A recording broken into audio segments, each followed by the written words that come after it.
Good evening. We are glad to have you with us. I'm Leon Hendricks. Topping our broadcast tonight, it's the strongest earthquake to hit West Michigan in decades. The epicenter is in Kalamazoo County, about 5 miles south of Galesburg.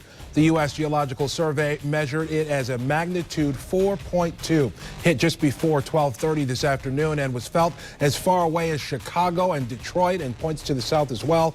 The quake originated nearly 4 miles below the ground beneath a wide open field near Galesburg.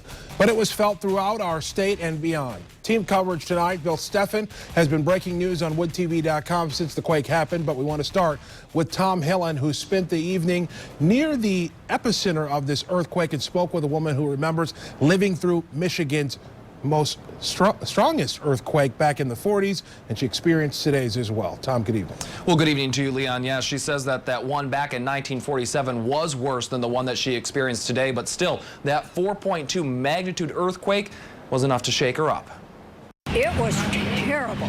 It was scary. I'll never forget it, and I was just a little kid. Marion Dosky was born in 1938. She was just 9 years old in 1947 when Michigan's largest earthquake ever, a magnitude 4.6, hit near Kalamazoo. Well, I come out of the house, and there's a big hole in our front yard where the yard had opened up from the earthquake.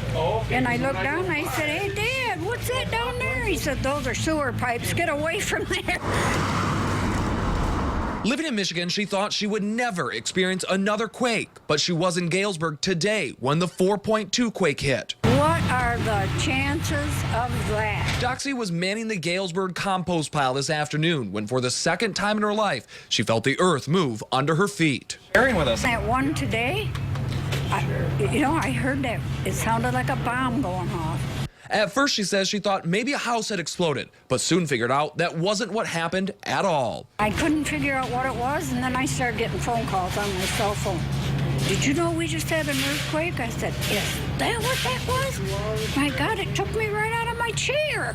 Hopefully, she says, she won't have to experience another Michigan earthquake. It was really a shock to my system out there.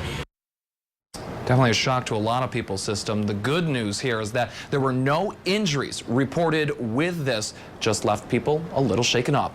Live in studio control, Tom Hillen, 24 Hour News 8.